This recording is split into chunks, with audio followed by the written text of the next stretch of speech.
अब 2024 के चुनाव को लेकर के पीडीए की व्यवस्था तो चली रही है। पिछड़ा अल्पसंख्यक और दलित का जो हमारा मामला है, जो माननीय राष्ट्रीय अध्यक्ष श्री अखिलेश यादव जी जिन चीज़ों को मुद्दों को लेकर चल रहे हैं, तो उस दिशा में हमारा चौपाल कार्यक्रम लगातार चल रहा है। और अभी तो देखिए प्रत्याशिता लाइन का मामला भी कहीं न कहीं प्रत्याशी तो हमारे वहाँ घोषित हुए हैं, लेकिन हम लोगों ने माननीय अध्यक्ष जी से अनुरोध किया है कि एक बार पुनः ज़मीनी स्तर पर कार्यकर्ताओं के बीच में और समाजवादी नेताओं और आम जनता के बीच में एक बार सर्वे करा लिया जाए प्रत्याशिता लाइन पे। चूँकि चुनाव में हमेशा 50% रोल पार्टी का होता है जीतने में जीतने या लड़ने में, और 50% रोल प्रत्याशी का स्वयं का होता है। जो प्रत्याशी संघर्ष किए रहता है, आम लोगों की लड़ाई लड़ा रहता है, कार्यकर्ताओं के बीच चला रहता है, तो 50% रोल और 50% माहौल उस प्रत्याशी के अपने व्यक्तित्व पर निर्भर करता है। तो हम लोगों ने भी माननीय राष्ट्रीय अध्यक्ष जी से अनुरोध किया है कि वह ज़मीनी स्तर पर प्रत्याशिता लाइन पर इसका सर्वे करा लिया जाए। क्या लगता है वो ज़मीनी स्तर के नेता नहीं है? जैसे उनकी सीट आवंटित हुई तो फिर उन्होंने जो है व्हील चेयर के द्वारा जनता के बीच में गई, आवाज़ सुनी, उनकी बातों को उन्होंने ध्यान से सुना और फिर अपनी बात। देखिए, विषय व्हील चेयर का नहीं होता है। अगर हम व्हील चेयर से जनता के बीच अगर उनकी लड़ाई लड़ते हैं तो ये अच्छी बात है, लेकिन ये लड़ाई हम तब लड़ें तब बेहतर माना जाता है और संघर्ष तब माना जाता है जब बिना चुनाव के हम जनता के बीच में चल करके उनके दुख दर्द में हम शामिल हों, उनकी समस्याओं को लेकर के सड़कों पर उतरें, अधिकारियों से लड़ें, शासन सत्ता से लड़ें। और जब आप लड़ेंगे बिना चुनाव के, तब माना जाता है कि संघर्ष किया जा रहा है और जनता तब जुड़ती है। हम लोगों ने लगातार 25 सालों से गांव गलियों जनता के बीच में लगातार चल करके लोगों की समस्याओं के लिए हम लोगों ने लड़ा है। हम लोगों ने सड़कों पे उतर करके जन समस्याओं को लेकर के लड़ने का काम किया है। बहुत सारे जन आंदोलन के मुकदमे हम लोगों के खिलाफ दर्ज हैं।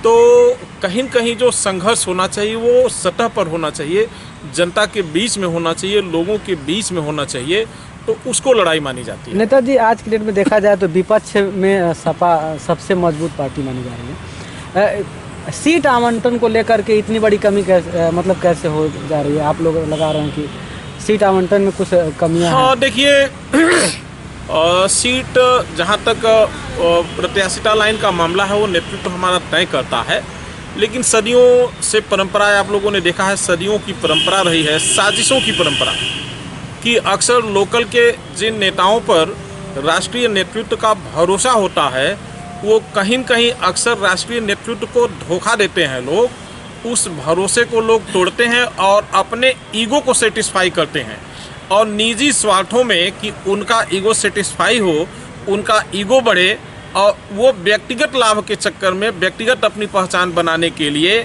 एक दिखाने के लिए कि राष्ट्रीय अध्यक्ष या नेतृत्व को मैं जो कह रहा हूँ वो मान रहे हैं। हमने देखिए जिसको हमने कह दिया जो नहीं फेस करने लायक था उसको भी चेयर मिल गया। तो कहीं न कहीं अपने ईगो को सेटिस्फाई करने के लिए पार्टी को लोग कुर्बान कर देते हैं, और ये सदियों की परंपरा रही, आज नई बात नहीं है।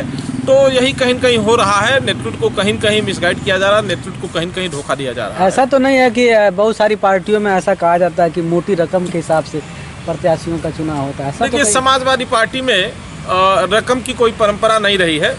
समाजवादी पार्टी कार्यकर्ताओं की पार्टी रही है, और हमारे नेता श्रद्धेय मुलायम सिंह यादव जी जब रहे हैं, या आज के डेट में जो देश के भविष्य हैं माननीय अखिलेश यादव जी, उन्होंने भी इन परंपराओं को नहीं बढ़ाया कि कहीं से किसी से रकम लेकर के टिकट दिया जाए, बल्कि हमारी पार्टी जिसको भी चुनाव लड़ाती है उसको पार्टी लाइन पे उसका सहयोग किया जाता है, और ये हमारे वहाँ की परंपरा नहीं है। आखिर इस विरोध का कारण क्या है? आप भी दावेदारी ठोके थे, कहीं ये कारण तो नहीं है?